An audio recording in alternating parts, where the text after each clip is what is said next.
So, welcome to episode 22 of the Pitbox Podcast. As you see, there's only a few of us today. Mary, how you feeling today? Not bad. Sitting in my Supra, staying warm. Yep. I definitely see the fumes from the exhaust, golden wind. So, all right. Got the heat blasting, heated seats. I see you out here. Absolutely. No 84 degrees, heated seat. Oh, 26 degrees outside right now, Fahrenheit. Oh yeah, it's cold. It's cold out there. Yeah. And then as you'll see, we don't have Seb or Chris or Gartrell, but we have Jordan Wallace. Hey, what's up? Somebody who will be racing in DTM Trophy this year, which is pretty cool, especially considering that he's not a kid. He's not fresh out of high school. And he's American. He's from the East Coast. So, and he also started his racing career pretty late, so there's definitely some similarities and some relatableness to the story, which is why we have him on today. And I think you guys will see that once we get into it. Now, I know, of course, you're preparing pretty much every day for DTM. You were telling me the facility that you train at is at Silverstone, right? Yeah. It's actually based. So at Silverstone, there's a big industrial park right outside where most of the F1 teams are based, or they used to be based.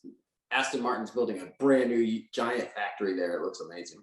Yeah, a stroll. But there's some older parts of the industrial park where a lot of composite guys, all that kind of stuff is housed for motorsports throughout Europe. And right smack dab in the middle of that is Izone Performance, which is their motto is engineering the driver. And they are very, very high level training facility for racing drivers. Most of them are pros over in Europe and in the UK, but all over the world. And they do everything from remote training to in-house every day. And it's physical training in the gym they have there. And then they have 4 sim rooms and then multiple studios for things like yoga and Pilates. And then also they do a lot of meditation and mindfulness to get drivers to that elite mental level that you need to be at, especially when you're competing all over the world against some of the best talent, motorsports has ever seen. It's a very intense time in motorsports right now, right? In terms of throughout sports cars and Formula cars. I mean, I think there's never been so much talent, and non-talent for that matter, trying to go racing. So, so I got hooked in with these guys last year in my rookie season, and I've never looked back because the results speak for themselves. So it's been really interesting. I actually just moved here to Milton Keynes, which is about 15-20 minutes from Silverstone, and it's also the hometown of Red Bull F1. Unfortunately, to keep going. Right, exactly. Right on. Brackley would be tight, except Brackley is literally like a tiny village, and there's nothing there but the Mercedes factory. So, but I moved over here to train full time for the DTM Trophy season, as I'm making a kind of big leap in terms of for my second year in pro racing. But this has been the goal since probably 15 years ago. So we're finally getting to it, and it's pretty amazing. So who's some of the other big names that train where you train? So big names, let's see. Liam Lawson, future F2 driver, Red Bull driver. He should have been DTM champion this year, but but the kamikaze. Yeah, I was actually at that race. And I saw Liam 20, probably 40 yards away from me across in pit lane, just sobbing, dude. He was just beside himself because that was so dirty. It was so bad, but it was so Liam trains at Izone, and then also Izone is the training center for the McLaren GT factory team. They are also the Motorsport UK training center. Who else is trained there? Lando Norris, Ben Green, who won the DTM Trophy Championship, is actually I trained with him there at Izone. Gus Burton just won the British GT Championship in GT4. He trains there. But Seb Prio, Andy Prio's son, who just won the Porsche Carrera Cup North America.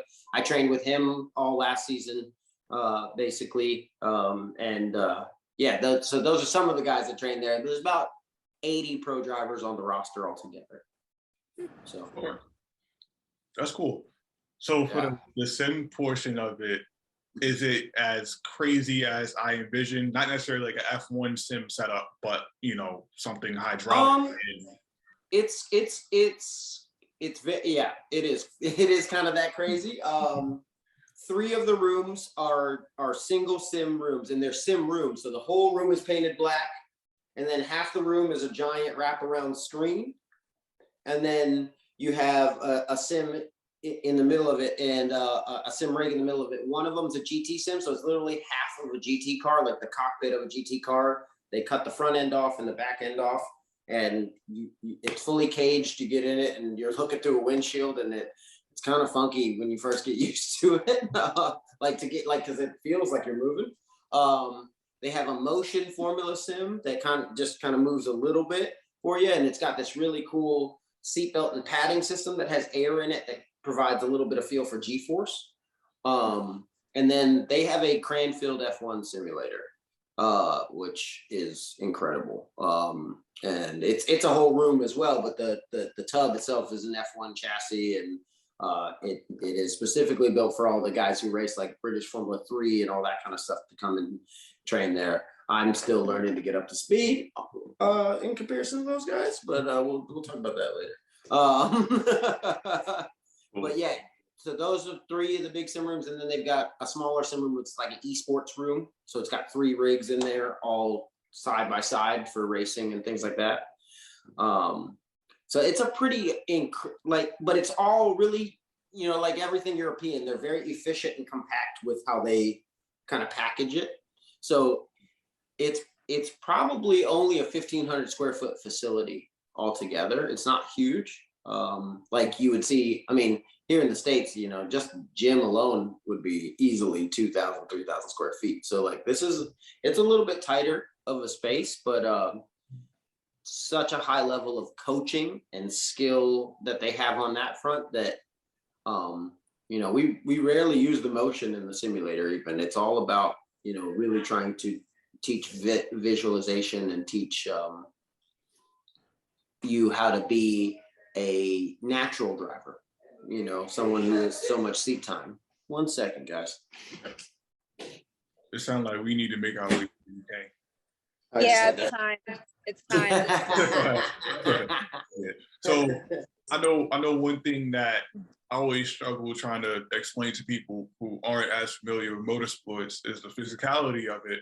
And of course, being that we come from similar backgrounds of playing various different sports, what kind of training are you doing, just to try and understand, like, while it's different, it's the same. Yeah, so I grew up playing football, baseball, basketball, lacrosse, and I got as far as college with lacrosse. And those workouts, just like football workouts, are very intense on the weightlifting, strength and agility and quick twitch movement. We do a good amount of that. I would say that's about 20% of the workouts is like, just being strong enough. I mean, a lot of people talk about endurance and cardio in motorsports because your heart rate's up. But the reality is a lot of these, especially at the higher levels, these cars, even with sophisticated power steering and everything, the amount of grip you have makes it so that the G-forces and everything acting on your body require you to either have an insane level of endurance or be pretty strong and then use the endurance that you have. So what we try to train is a well-rounded package, not too focused on any one thing. So it's a bit like a light CrossFit, is the best way I would describe it. And then I am very focused right now on my cardio because I'm a little older, and when we did all of my my training analysis, that was the one place I was not excellent or above average, and I was not happy about that. So I'm spending a lot of time on the stationary bike recently and things like that. But yeah, it's about trying to get yourself to into fighting shape quickly and then all the time, because the reality is, as a racer, like, you go through waves of having rides and having a lot of racing and things like that to focus on and do, and then you go through other big waves. Like right now, I'm in the middle of the off season and I'm still 4 months away from a race, and so there's a lot of potential downtime / time to not be preparing or not be doing all the things you could. And the physicality is so real, man. Like my first pro race in oval track stuff, I threw up in my helmet at the end of the race because I played college level sports. I got out of that car and I was like, that was the most tiring thing I've ever freaking done in my life. It's a full body workout, obviously, because you're using your core, you're holding yourself in the seat, you're doing a lot of work. And then you're also training yourself to get your eyes way further up than you're naturally, instinctually built to. You're doing a lot of thinking and processing. Your heart rate's at 170 beats a minute. I don't know a lot of athletes that could sustain 170 to 180 beats a minute for 2 hours straight, 3 hours straight. Like that's a lot of work. So it's a combination of like circuit training, cardio, and then reaction stuff like light wall stuff and things like that we implement in order to keep you sharp, but also just have you in a state where the driving and the physicality of it are all very natural and second nature, so that you can focus on the little things. How good is the car in this corner in terms of is the front biting too much? Are we too high on pressure in the rear? Like, we need to be able to dial those things in. And if we're focused on that, where's the line or whatever, or if I'm too tired to make the corner, that's an issue, Yeah, definitely. Now, of course, there is a cost to all this. The training is very thorough.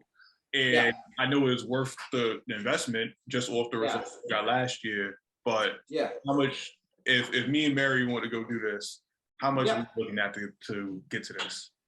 So Izone is open to anybody who's got the wherewithal, who wants to build themselves into a good driver. So it is open. You do have to go through a bit of a talk process to get acclimated to the thing, and it's $500. It starts at 500 pounds a month, I should say, and that includes daily talks and remote training and workout plans, and then access to coaching. You get remote coaching, I believe twice a month or something like that, and you can come into the facility whenever you want for 500 pounds a month.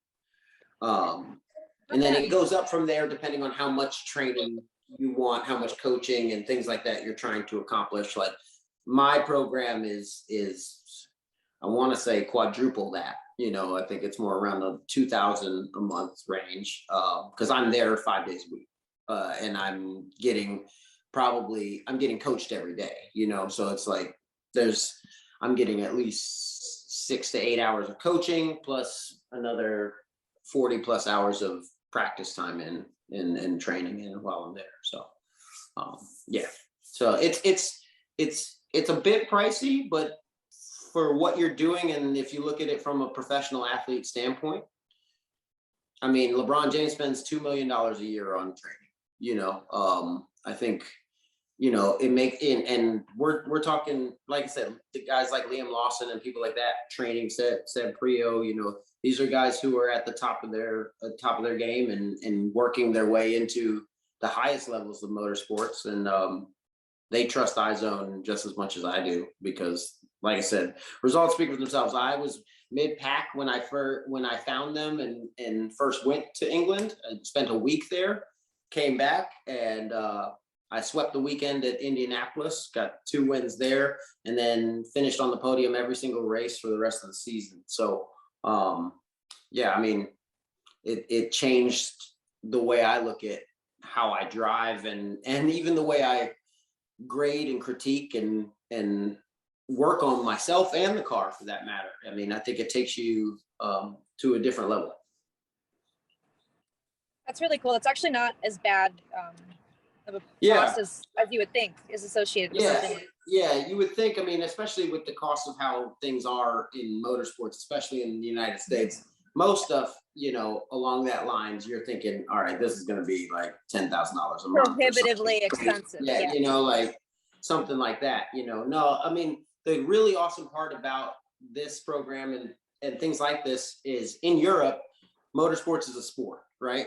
It's not just a hobby for the rich. It is a sport that they are vehemently passionate about. And, you know, people work like it's a normal job to train pro drivers and things like that. So it's not as like, you know, oh, you want this training, like only this guy has it, you know, like that makes it a lot more accessible, it seems. Yeah, it's a lot more accessible, a lot more acceptable too for them to be training as a pro driver or something like that. You know how it is in the States. Everyone looks at you like sideways, like, how do you race cars? Like, who pays?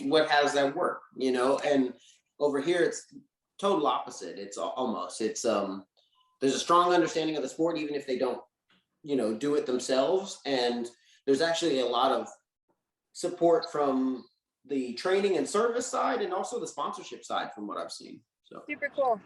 Yeah, really awesome. Okay. Now, of course, you mentioned it earlier, racing isn't the first thing you did. You know, you were first playing all the other sports, just like most of us that aren't fortunate to start driving at 7 years old. You know, right. It is what it is, right? Just that makes it very, a lot more relatable. So just, you know, talk to us about what made you say, you know what, I'm gonna go for it. Because obviously you weren't a kid and you didn't have the family that was into racing like most of us. I would say the first reason I said I knew I was going to go for it was straight up ignorance. Like, I had no idea how expensive or hard this shit was going to be. Oh my God. I thought dude, I'm 34 going on 35. I thought by 23, 24, I was like, I'll be pro. This will be easy. I'll be getting sponsors. Red Bull will probably call. Like, it'll be great, you know, like, and you know, it's one of those things where, when I first got into it, I was into things like drifting and, you know, I was doing autocross and karting a little bit, arrive and drive and stuff. And I was like, you know, I really think I could do this. And then especially once I got into karting, I was like, I'm crushing at this. I could probably, and I really like it. I could probably do this. And I was still very, and that was probably like 19, 20 years old. And I said right then and there, I'll be honest, if I'm going to do this, I need to commit to it, because everyone I see who is doing it, it's their lives, you know, and it'd be disrespectful to think that I could do what they're doing if I wasn't full all in. And so I said, the first thing I got to do is I got to get a job that pays me to drive, and I got to be driving seat time, right? So I got a job as a pizza delivery guy. And that was paying me to drive. I was like, that was good enough, right? Like, and it paid the bills to get me in a go-kart and all the other things that I needed to do. And I delivered pizza, you know, full-time for about 2 years, and then like part-time for another 2 years, probably, just trying to keep pushing and get somewhere. I mean, I wrecked I totaled a drift car in that time span. And I got into karting. And karting really opened up motorsports for me. You know, karting is as you probably know, Stephen, it's the basis for everything, right? It's what will get you the fundamentals quickly, and also get you on track racing people quickly. You know, I mean, it's probably the most accessible way to do it. And I mean, this is early 2000s, so 06, 07, 08, somewhere in there, right? So karting was pretty much dead, especially 08. 08 killed like people who own their own karts. Like, it was at its height in like 06, and then 08, all of a sudden the market went out and everybody was like, oh, we got to sell all the go-karts. Everything, that's stupid. We can't be spending $100,000 on go-karts. So it changed a lot. And I did a lot of arrive and drive at first. Arrive and drive karting, indoor karting, whatever I could get my hands on. I make the joke that my story is the story of saying yes to whatever you will put me in with motor and wheels. You know, like I'm here for it, you know. So karting kind of opened the doors and got me out of pizza delivery. And I ended up going to Skip Barber and going through their program back when it was old Skip Barber, back when it was super, let's say, all about networking in motorsports. You know, it was like this really tight-knit community, and Skippy was one of the only ways someone like me, who had no people within the industry or anything like that, would be able to kind of get my foot in the door, because at the time, 1 in 3 or 2 in 3 racing drivers in North America that were pro were Skip Barber grads. So I figured, go there, like Harvard business, and like, you know, like use that as a way to kind of hopefully get my foot in the door going forward. Because I started to realize how expensive it was, and I realized I don't know, this is gonna work, you know, I don't know, you know. And then after getting my license and everything, I was able to secure a couple tests with some MX5 teams, and actually do a couple like regional races in the Mid-Atlantic in an MX5, but I did it all on student loans. I had no money, and I literally took out student loans while I was in community college still to pay for that. Wow. Talk about risk. Yeah. Dude, I told myself, like, you know, I took less classes, like, but I took out the money for full-time classes, and I was like, this is my college. I'm fucking going for it. Like, you know, sink or swim. And you know, I took that risk, and that kind of led me down that path until I ran out of money. And that's when I kind of ended up back in karting, and karting in the sense of I started opening up go-kart tracks with first with Autobahn Indoor Speedway. I was the first employee they ever had, and I was basically their brand ambassador for the first 2 years they were around, and helped open the first 7 locations. And then I left that for trying to get into bigger, better things, thinking, you know, yeah, I got it, let's do it. And, you know, kind of hit a wall for a while, because karting still was in a weird place, you know, 2011, 2012, that era, you know, like it wasn't quite where it is now, where everybody kind of gets it from a motorsports perspective, you know. And then, yeah, like I ended up, what did I end up doing after that? Oh, I moved to California. So I moved to California in 2014, and took a job. Like I moved from. Where in California?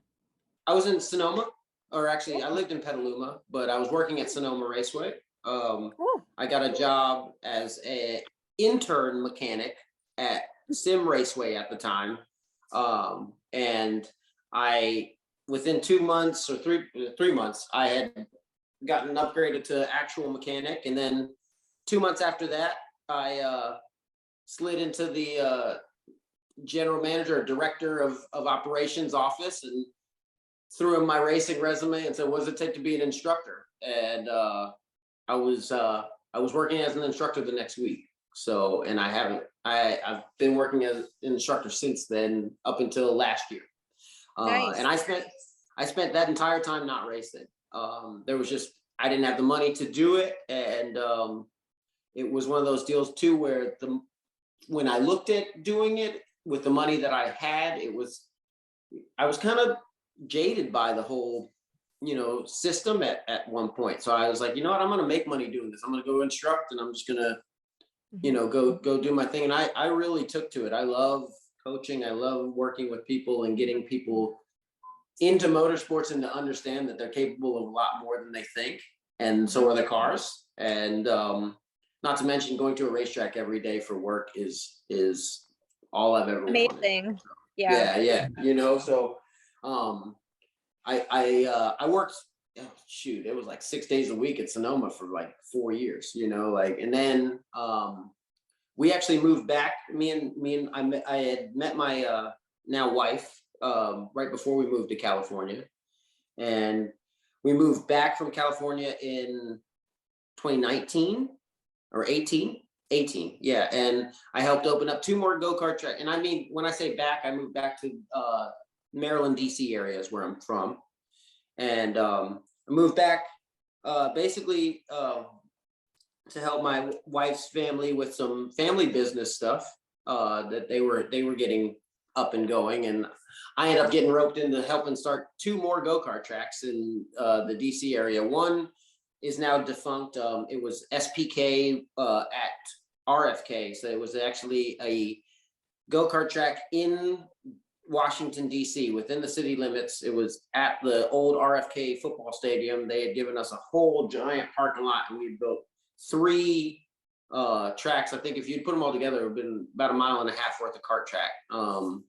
And we ran that for a year, and then it went under because the guys who were running that were from West Virginia. They just weren't familiar with the area or how to, you know, grow what was going on there. And I was kind of banging my head against the wall trying to help. And then I shifted over to helping open up United Karting in Baltimore, which is, Steven, you've been there, correct? You've been there to race, right? Yeah, it had the craziest parts bill ever. My weekend for karting after that. That's kind of trackside design, all right? That's what I'm talking about. And the best videos from that. Yeah. event. Oh yeah. Very entertaining. Yeah, I mean, it was a good weekend. It definitely was a good learning experience because it's a little bit more technical than it appears on camera.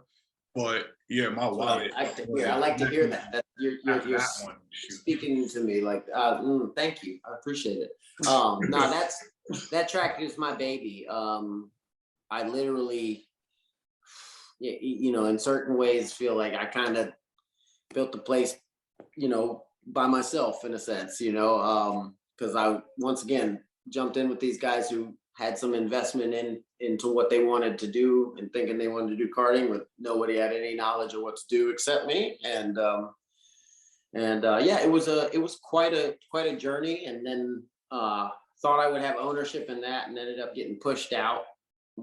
Kind of once again, like Autobahn was a similar situation where put in a lot of sweat equity, a lot of time, a lot of effort into trying to really generate a real motorsports culture in my area because it was lacking.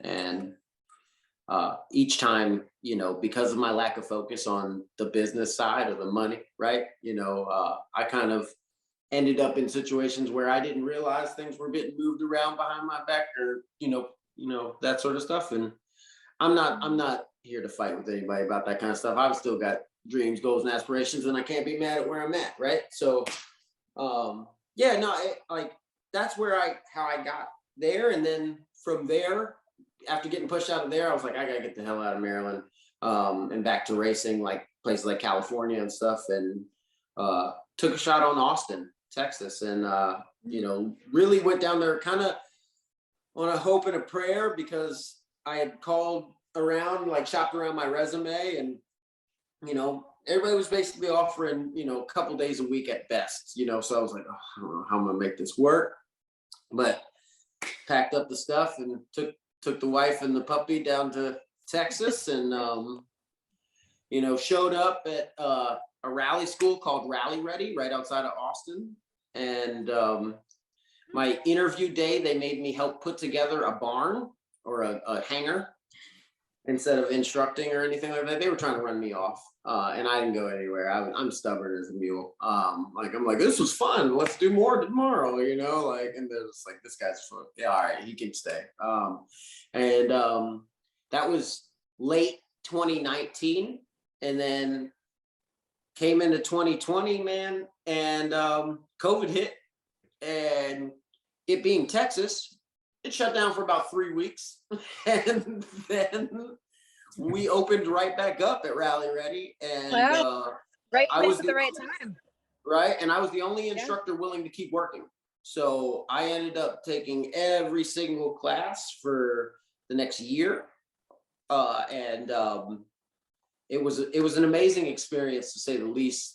Getting to hone my skills as a rally driver, for one, because that's just one of the ultimate things on my list, because I think they're just every rally driver I've met that's good is a great driver, period. But also just the environment there was a lot, Rally Ready does a pretty good job of making it a lot less corporate than a lot of the other places that like a Monticello or someplace like that, that is very much doing what they need to for the industry. I think Rally Ready hits a slightly more, a grassroots side of the industry that needs just as much, in terms of seat time and things like that. And I had a really great time working there. And that's actually how I met the sponsor that I have to do all the awesome racing that I'm doing. That's kind of taken me out of what I call it, instructor purgatory, and put me back in the mix, and it's a pretty amazing deal. Like they came for a 3-day school. We kind of hit it off, but nothing crazy. I didn't think anything would come of it, and I definitely didn't think they would ever sponsor me or anything. But we just stayed in touch over the next few months, and then it's funny, Mary. I heard through the grapevine that we were actually in the same place at the same time, and it was at Coda for Grid Life Touring Cup / Super Lap Battle, right? Yeah, and so small world. Right. So do you know Cole from Life Motorsports at all? I don't know him. I know of him. Okay. Yeah. You know of him? So Cole's a good buddy, because he does the Sierra cars, and we were teaching Sierra car classes at Rally Ready. So cool. So really cool deal. But basically, while I was working at Rally Ready, I found an old Rally Acura Integra GSR sitting in the field. Asked who it was, and it was one of the guys who worked there, Jackson. He sold it to me for, I think, $2,000. It was he claimed it was running when he left it, so we found a bunch of birds nests, all types of stuff in it. It was painted this really awful, like Kelly lime green, and it's caged for FIA like stage rally, so it's way overbuilt, but got it out of the field in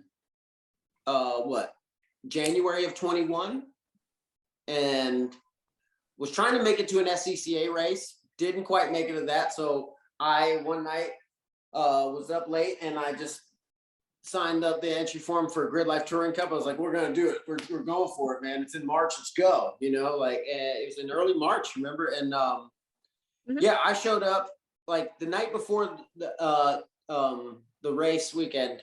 It's Friday night. I'm at Rally Ready, 20 minutes down the road from Coda, trying to get this car running. It's midnight. It wouldn't start. I pushed it onto the trailer. I was like, we'll get it running at the track, whatever. Like, drive it over to Coda the next morning, get there. Mechanics from Rally Ready come over, help me get it running. We run race 1, dead last, because we only are making like 80 horsepower. It's definitely on 3 cylinders. And I'm like, whatever, run it. And then second race, blow the motor, throw a rod, and that was it. And very interestingly, one of my sponsors is a professional photographer, and he was there shooting, and he saw me and saw like how my weekend went, and his family is they are in commercial real estate and things like that, and he reached out to me a couple weeks later, was like, hey, what are you going to do about that? And I was like, I'm saving up money to buy another motor and try and fix it and go racing again, and I'm going to drive this Acura Integra all the way to Wisconsin to go race the next Grid Life race. Let's do it, and he's like, dude, you need to come talk to me. And I'm like, all right. So we had lunch, and him and his dad sat me down, and they were like, what's dreams, goals, aspirations? What's the ultimate? What do we got to do here? And we kind of talked about it, and it came to what's a new race car cost. I was like, you don't want to know those numbers. Like, we're all set. I don't, like, that's crazy. And we talked a little deeper, and they said, come to us with a proposal. I came to them with a proposal a week later, basically stating that, TC America or Porsche Sprint Challenge would be a great place to start. And here are the teams and the ride and drive practices, all that stuff. And they were like, we really like the Porsches. Like, let's do that. And I was like, okay, this is happening, right? Like, and so then I'm like, all right, we got to get a car. We got to do all this. And they were like, we already got a car. And I'm like, oh, okay. So they bought a brand new car, brand new Cayman GT4 Club Sport from Germany, had it shipped over, and it was going to take too long on the boat. So they had it flown over. That was an extra 35 grand. And then, we went racing the rest of the Porsche Sprint Challenge season. We missed the first 2 races, which were Sebring and Alabama, Barber Motorsports Park. But we made it to COTA. Car didn't make it to COTA. We had to rent a car for COTA to start the series. And then from VIR on, we were in our own car, and ran a Cayman GT4 and Porsche Sprint Challenge last year. Like I said, got 2 wins and 6 podiums. So Wow. we're like I said, we're flying. My sponsors have basically given me 3 years of runway to do whatever I want and whatever I got to do to get as high of a level as I can get to. And then we'll kind of see from there. So it's been, I was telling Steven, it hasn't even been a year since I've started this whole thing, and it's COTA was a year ago. Yeah, and I'm living in England now and about to race DTM Trophy and everything. And it's, being 34 and having been in this industry and everything for almost 14 years, man, like, I can't tell you guys how many times you just kind of chalk it up to, ain't my dream anymore, man. It's going to be, it's my customer's dream. They get to have it, but I'm just here, and it's also anything could happen in the industry. It's super, like, can change on a dime for better or for worse. Exactly. So I always just told myself, even in my wife, I got to thank her so much for just keeping me positive and keeping me driven towards actually being a driver.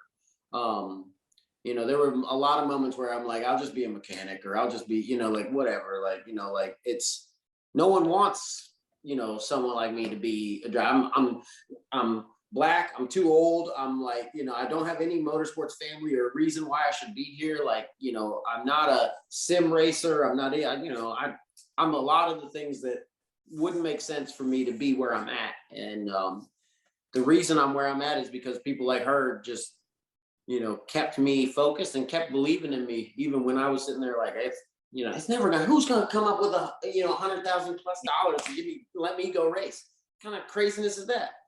And I just signed my second contract, and it's for way more than that, like, it's in terms of how much racing costs, like, it's crazy. So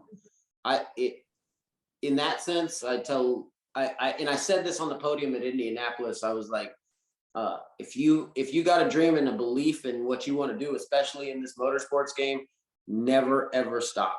You're not too old. And you never know, like you said, what could happen and what could come of any opportunity you take. And that's why I said too, I say yes to everything I can. Nowadays, I get a little bit more, choice in the mix. In that sense, I get to say, like, maybe I don't want to do that. Like, I had a family member, a distant family member, who found out I raced, and he had drag racing, and he asked if I wanted to race his 7-second or 6-second funny car, and I was like, no, don't want to die. I'm good. I'm straight. Not trying to explode. I'm all good. I was like, straight lines are for fast cars. I'm a fast driver. I need turns. I'm good. But yeah, it's one of those things where, in one breath, I could say I never thought it was going to happen, and in another breath, I feel like I never stopped believing in it, and believing in my abilities and my, my knowledge of, like, if you stay ready, you never have to get ready, right? And if it does happen, like, you know, I told my sponsors, I was like, they were like, are you sure you can handle like moving over to England and all this? You know, you sure you're good? And I'm like, look, I take the same approach that Tom Brady does. You gave me the job, I'm never giving it back. You know, like I'm taking these driver's jobs and I'm never giving it back. I don't want to go back to a regular life. I don't want to go back to any of that stuff. I want to race and I want to keep doing it as long as I can. So that's why I'm here too, man. Like I'm putting in 50+ hours a week in training just to make sure that, you know, my old ass can keep up with these young bucks, you know? That's great. So of course you mentioned last season you was driving the Cayman, and now for this year with FK Performance, they used the M4. Yep. Now, I know you had a little bit of a shakedown at Thermal in the M4. Just talk about some of the differences between how the cars feel. So first of all, cover my bases. Both cars are great. All right. And like Porsche, thank you so much for helping me start my career. I really do appreciate the programs that they have in that sense, even if they are a bit on the pricey side, including the cars. You know, there's not a better pedigree than saying you're a Porsche racing driver a lot of the time, you know, and they gave me that opportunity, and I can't thank them enough for giving me, we were able to buy a race car from the factory and just put it out on track. Like, that's amazing, you know. The Cayman is still a lot street car in terms of like things like brake pedal is still a street car brake pedal. You know, there's still some aspects to it that are a little more street car, and very much it's a Porsche. You have a very specific way you have to drive the car. A lot of trail braking, a lot of really waiting on the car to kind of give you the message to get on it, and a lot of pushing yourself to be right on that razor thin edge all the time, because that's the way the Porsche is fast. You know, it's meant to operate in a very small margin. And the best way I can compare it is the M4 GT4 gets to operate on a much broader margin of not just error, but just grip and things like that. You know, the Porsche feels very much like a fighter jet, you know, in that sense. And the M4 is more like a stealth bomber. It's a bit faster and it's kind of unassuming, but it's a bit easier to drive than the Porsche, to be honest, at least from my perspective. I honestly, the Cayman that I drove was the first Porsche that I've been blessed enough to drive regularly. So like I said, it requires a very special technique. I've grown up, like in the past 10 years, I've owned almost exclusively BMW daily drivers. So those cars and the way they behave and everything like that makes a lot more sense to me just from an instinctual place.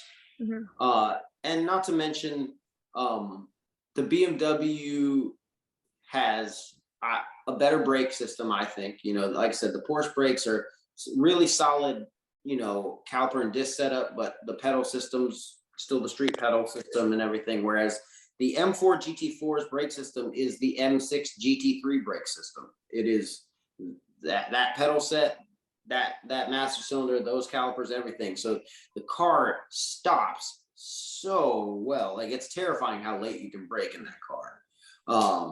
The other big thing with the BMW is unlike the Porsche, which you need a lot of trail brake to get the car to rotate and keep rotating, the BMW is almost the opposite. It's such a big, heavy car with a lot of weight on the front that you need to be really sharp with the brake, get the car to rotate, and then get off the brake, almost a really quick trail, and then get the car rolling so that it can turn. And so just different styles of driving. When I was driving the Porsche, obviously I was in a single make championship. So the only other cars I ever saw on track were 911 Cup cars too. And those felt massive next to me when I was in the Cayman, to be truly honest. And when I'm in the BMW, not the case. It feels like I'm bigger than everything. So that's another thing, especially that you don't think about until you're racing on a certain level where everybody's around you all the time. That, you know, being able to get your elbows out and feel like you're a little beefier than other cars too. Like, I think the BMW has a lot going for it there. And then straight line speed. I mean, the Porsche, I think, had somewhere around 410, 420 horsepower. BMW's got almost 500 horsepower. And you can feel it. I mean, most second gear corners in the Porsche are third gear corners in the BMW. I mean, it has so much torque that you leave it in third just not to light the tires up on the way out everywhere. So it's a very predictable car, the BMW is. The Porsche is snappy, is what I would call it. It rotates and then it either keeps going or it'll do this, what I call it, hooks, where it'll settle and kind of squat all the way down on the suspension, and then it unloads the suspension and throws you back the other way. So that's always fun. I had that happen. Sounds like you know from experience. Oh yeah, so I had that happen to me through turn 7 at Road America, which is almost a flat right-hand corner, and like you're supposed to be flat in like 4th, and I come around, dip the tire in the dirt on the left, and I go to catch it, and then it just like hooks and like sends me back the other way, and I do 3 rotations, and each time I'm rotating, I'm like, here comes the wall, here comes the whole front end's coming off the car, here we go, and I managed to not touch the wall at all. Like, it was, whew. Road America's Right? Road America, not a place you want to be doing that. No. And I was chasing third, and I was, I'm gonna get him. I'm gonna carry a little more pace through this corner. I'm gonna get my eyes up, and I'm gonna try and like just add throttle 10 feet earlier. No, that was bad news. So the Porsche, like I said, it's just, you know, I can also see why a lot of guys from Formula cars and things like that actually do translate decently well into the Porsches. They behave very similarly. They, like I said, they operate on a very thin margin of grip, and especially from the mechanical side of grip, they operate in a very thin margin that requires you to be right at the top of the RPMs, right at the top of the, you know, right at the edge of the brake zone, everything like that to get the car to really work. And then you're also adding in the fact that you need to use the ABS in that car to really get it to work. Whereas the BMW, the brake system's so good and so race car that if you're activating the ABS, you're doing something wrong. And your real goal is to keep keep the BMW feeling like you're cruising instead of pushing, because if you push in that car, it's so heavy, it burns the tires off. So it's a different style of driving, but should be very interesting going into DTM Trophy, which is half-hour sprint races, you know, and the car is very strong, you know. Yeah, the tire thing you mentioned was interesting because the 3 races that I watched of the DTM Trophy, that was one thing the commentators talked about, and you can see it with Ben Green, where his pace was a lot stronger early on in the race, but once you got to the last 8-10 minutes, then you were to reel him in a little bit more. But you know, he was still good enough to stay ahead, but he wasn't putting on them the same way he was early on. Exactly. And actually, I was training with him today. So Ben's, I'm lucky enough to, even though he's what, 10 years my junior, I'm lucky enough to call DTM Trophy champion Ben Green my coach and friend. And we were working on a bit of that today, he was very enlightening in the sense of, you know, the BMW is so good, even by itself, no draft, no nothing in a straight line, that it's so stressful on the tires how quickly you can carry speed into the corner.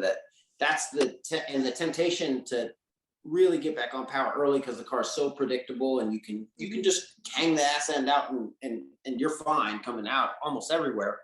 You'll burn the tires off quick, you know, and but you have to maximize the tire life, because when the tire is good on the BMW, that car is fast as hell, you know, especially in comparison to like the Mercedes and stuff. So it's definitely interesting learning about the new tires too, because we run Hancooks in this series, which I've never run before in my life. I was on Yokohama's in the Porsche Sprint Challenge, and Yokohama's great tire. My favorite. Yeah, it was great tire. I would say for qualifying first lap, it was almost at its best. And then second lap, you could normally keep it right there. Third lap, it would fall off, and then that was it. But then that tire would then stay in that zone after lap 3 for easily 40 minutes of a race, and 45-minute races. So like, it's only the last 5 minutes that you really start to feel the tire start to go off a little bit, which I was very impressed by. I think the Hankook's probably just as good if in certain senses. I'm just in a much heavier car this year, so it should be interesting managing that over a half-hour race, especially trying not to get too amped up ever, right? In that sense, to go chasing lap times or anything like that too, So what are you looking forward to the most for this upcoming season? That's a good question. That's a really good question. I think I'll be honest, I'm looking forward to rocking the boat. I'm looking forward to shaking things up and making sure that, people know that I mean business being here as well. I set pretty high goals for myself. I want to lead the rookie points for sure. And I'd like to be in the top 5 by the end of the season in points. I don't see it. I don't see why we shouldn't be. So that's the expectation and the goal. Reality is if we don't win the championship this year, we're definitely going to win the championship in year 2, and that's it. That's why we're here. That's why we're spending all this money. Nice. We'll be watching for sure. Oh, thank you. I appreciate any and all support. Like I really, and honestly, I really hope more Americans start watching DTM and DTM Trophy online, because it is some of the best sports car racing on the planet right now. It's so good. It definitely is. It's so good. That's why I was excited when the opportunity came up. I was like, we were looking at SRO GT4 America and things like that for this year, and I was like, man, I'm gonna have to share the car with somebody, and still the TV time is like, and things like that. And I've always, Europe's the goal, right? Europe is, where the big boys play, and that's where I've always said I wanted to measure myself against, and to have the opportunity to really just go after it in a real way. I'm on the team that won the championship. Team. I've got the championship winner as my coach. I think I've even got his old car. Not a lot of excuses, right? I just like to put the pressure on myself a whole bunch. You definitely success. And that's my goal. Is like I tried to, when I found that I had these sponsors that were willing to give me the funding to do it the right way, I knew I couldn't come half stepping. I knew I needed to actually put my best foot forward and find all of the best resources I could, and know that even though I'm an instructor and I've been doing this so long and everything, there's a reason why I'm not Lewis Hamilton, right? So that being said, being open to training, being open to trying to figure a lot of this out was a big part of what I wanted to use my budget for, in terms of trying to get to a certain level. I knew too that you got to be in series where people can see you race, right? And show your talent and show your ability. And right now, DTM Trophy is probably, on the sprint racing side, it is the most competitive GT4 series out. And if you're fast there, if you're winning there, chances are you're somebody to be reckoned with. And that's what's really crazy is Ben's coaching me right now, and he's still searching for a GT3 ride right now, because BMW, they can't make the GT3s fast enough. And there's a lot still up in the air for a lot of guys in that sense because of that. So I'm happy and I'm blessed to be where I'm at. And I just want to put the work in and prove all you guys right,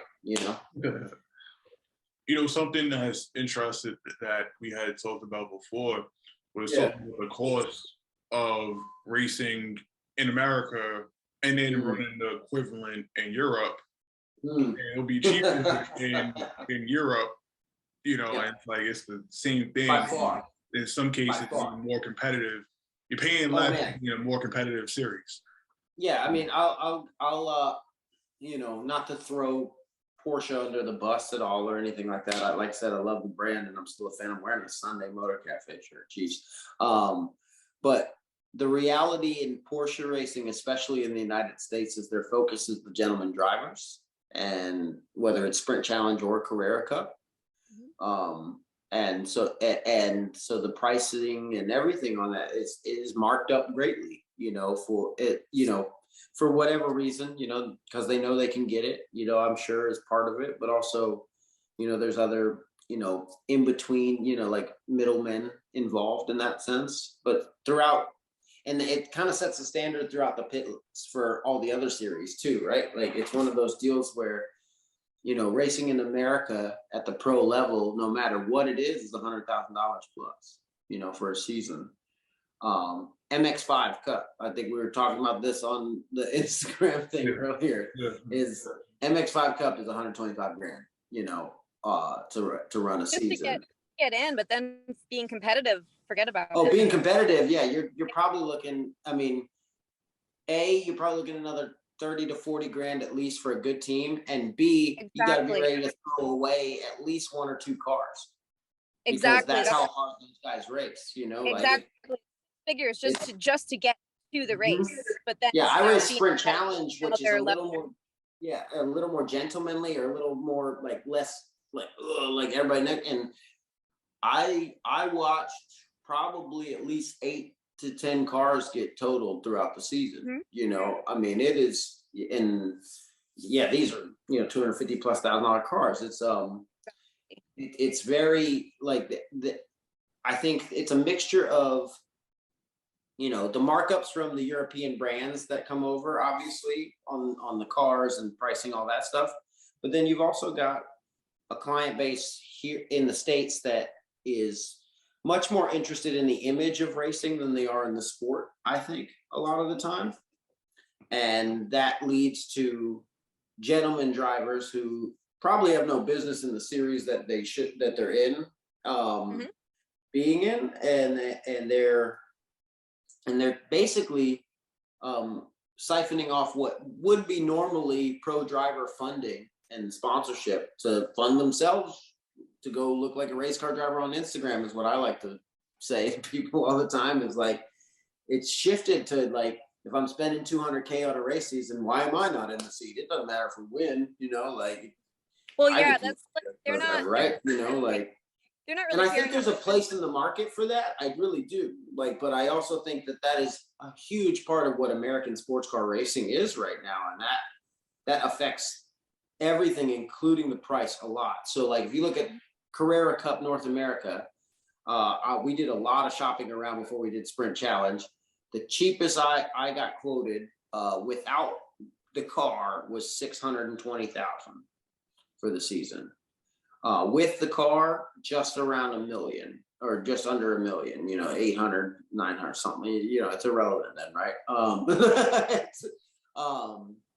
And when you look at that in comparison to the same exact Carrera Cup, brand new 992 Cup cars, Carrera Cup Great Britain, I'm training with two guys one guy, Lockin, what's Lockin's last name? I can't even remember his last name is. Lockin Hannafin, who won Porsche Carrera Cup Great Britain and was a Porsche Junior this year. Yeah, he was on the best team in the series, and I think he said it was 175,000 pounds for the season. Like, crazy. That's a fifth of what it costs to do the same series in the States. Correct. And I wasn't even talking about doing it with the team that won in the States. Kelly Moss is over $1 million a season for sure. So that was the other big reason we made the jump to Europe so quickly. To be truly honest to everybody out there, like if you got a license in racing that allows you to find more competitive racing for a cheaper price, you probably should think about it and understand that, racing's like boxing. It matters who you fight and where and in front of who, right? Like, you can go around beating everybody up, but if nobody knows who you beat up, it don't matter. You're not the champ. It's one of those things where you have to be calculated, I think, even in what you select in terms of your path, right? And we were very disenfranchised, me and my sponsors, after the Porsche Sprint Challenge season, just by the culture of American motorsports in terms of media and backing and things like that. It just feels very much like we're not on the same page. Like we're trying to treat it like a sport, and they're over here, you know, and it's a old rich guy hobby, you know, and you know, marketing and all that stuff is much harder to do when you don't have good TV production around your races. You don't have, you know, like a lot of the things that you need to make a sponsor happy, you know. And I think a lot of people have just chalked it up to NASCAR gets all the sponsors, and IndyCar takes the scraps, and you know, that's it, you know. And the only reason we have sports car stuff here in the States is because manufacturers want to sell cars, and they bring their European guys over and race all the big races with them. So you know, we were doing the research, and I was just picking the brains of guys at Izone. That's one of the other luxuries, like we say, about placing yourself in the industry, no matter what you got to do to be there, you know, instructing, mechanicking, you know, cleaning the floors, like, you know, like volunteering. Shoot, I've volunteered for probably 10 different race teams in terms of just, and I've done everything from like just mark tires and stuff like that to, you know, being a spotter, all types of stuff. It's like, you've got to be around these things to not only get your foot in the door and get potential sponsorships, but also to kind of understand the lay of the land and know how some of this works in the shape of, like, you know, Seb Prio won the Porsche, the Carrera Cup, got to the junior shootout, but guess what? At the junior shootout, none of the Carrera Cup cars had ABS. And North America is the only Carrera Cup series that runs ABS. And it sets you up for failure going into the junior shootout. You aren't going to beat guys who've been using non-ABS cars all season long in their car, you know, like, so there's all types of stuff that we looked at in that sense, including price. And price was probably the straw that broke the camel's back. It was like, we spent, my sponsors very graciously in my first season, we came into it thinking we're going to spend, maybe 300 for a season with the price of the car, I think it ended up well north of $500,000 for one season in Porsche Sprint Challenge in a in a Cayman GT4 club sport. So when I was picking the brains of guys over here in England at Izone and stuff and asked them about their seat, they're talking about running Carrera Cup for $175K and on championship winning teams and stuff. I'm like, you got to be telling me the wrong numbers. We got to be talking different languages, like there's no fucking way. There's no way. And like, they were like, well, yeah, what does your season cost? And they were just shocked. They were like, that's like international F3 money, dude. What are you talking about? Like, no. It's a sport over here. There's so many teams. There's so many, full-time shops. There's so much put into it, not to mention sponsors and manufacturers backing the teams. So they're subsidized. They have half their budget already for the season built in. They're not trying to make a profit off the drivers, which is what American sports car racing is right now. These it's a teams business. have shifted to like, we need 4 customers each year to survive in a sense, and we need to charge them $180,000 plus or whatever it is, to make sure that we make enough money to keep our 2 18-wheelers and all our other extra shit, that we don't actually need to run like a Cayman GT4 or something like that together, so it's interesting in that sense. Once again, the Europeans are much more efficient and compact about the way they operate in that sense too. Not to mention, it's easier in Europe. You don't have to ever drive a truck as far or take a race car as far in Europe. In America, almost all the time you're driving your equipment over 1,000 miles to a race, right? Like it's just the cost of diesel alone will bring that. It would cost probably 10 grand right there, right? So yeah, I see why American teams in certain senses have that cost, but for us, it made a lot more sense to go over to Europe and with DTM Trophy, be with a championship winning team that knew what they were doing, had factory associations with BMW and everything. And the price was a third of what we paid for season here in the States. So. Oh, plus you're exposed to a whole different audience. Yeah, I mean, DTM in Germany is like NASCAR in the States. I mean, I went to the last race of the season at Nürburgring, and there were probably 60,000 people there, and probably another, million or so watching online and stuff. It was amazing. It was like just like when I've gone to NASCAR or F1, like, like it's jamming the whole time, and it was like it was. For me, coming from an American sports background, make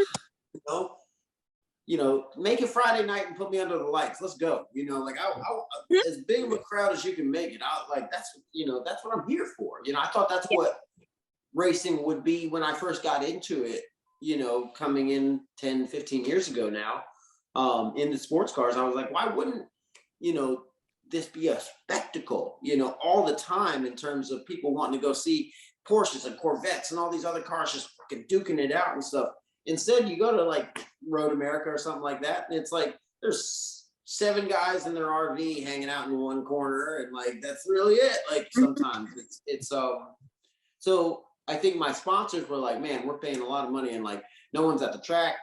It's really hard to watch it online or anything like that. And they have my sponsors are also they're part German, so they were very my main sponsor, he speaks German. He has his family's from Germany, so there was a draw to coming over to Europe. And then when Germany was on the list, it was like they were like, yeah, that sounds great. And it just kind of fell into place really well. Championship team, championship winning driver as my coach. The price was right. It all came together in such a good way that I hope that we carry that momentum into the season. Amazing. Yeah. Very cool. All right. Mary, anything you want to add to Jordan before we bring this to a close? Yeah, just basically any advice you'd have for anyone that's older in the sense of not getting into racing, but I mean, I think you kind of answered it, just persistence, basically. Well, persistence is one big part of it, but I think the other big thing that I see from both of you guys is the passion. And I think people who really, especially when you're instructing or something like that, if you are letting that come out in your work all the time, especially just knowing that you wake up and go to a racetrack for work, let that come out. And I would be surprised for either of you if you didn't have similar encounters as to what I've had with potential people who, my sponsors have never done anything with racing in their lives. They know nothing about it. They said they saw F1 on Netflix and it looked pretty cool. That's awesome. And then they decided we're going to go, they just came to a rally school to do something fun for the weekend. It was, like you never know. And I think what does translate is your passion and your work ethic and your ability in that sense. Like, I think if you're passionate about this, and Steven, you said you don't know if you're experienced enough to be an instructor. If you're passionate enough about this, you'll figure out how to be experienced and knowledgeable enough to do what you need to do. And people will see that. Yeah. I got into this game late and I had to break everything down to very simple. Okay, I need to break in a straight line, and now I need to get my eyes up and look where I want to go. Whoa, that actually works. Like that, I had to do that. So don't feel behind or like you guys can't get there ever. And the other big thing is measure your goals and your outlook on what you've already done all the time.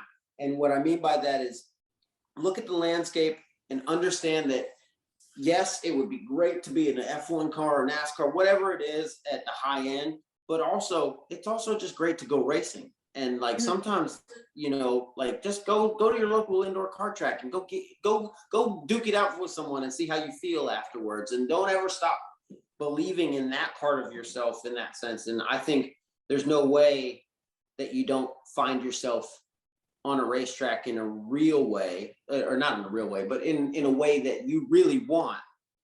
Yeah, sure. At some point, there's no way. Like the people who don't make it are the people who quit. For sure.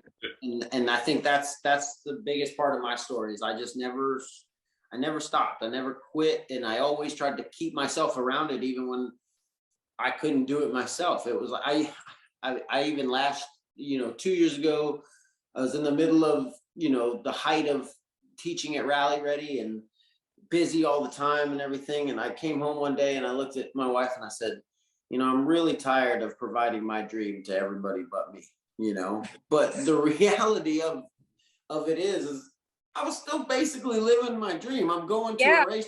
I'm like, I'm being a rally driver for free. I'm getting paid to be a rally instructor. Come on, so the reality of that, if you can keep a positive mentality and know where you are and why you're there all the time, I think that's one of the biggest things I think anybody that really wants it can take with them.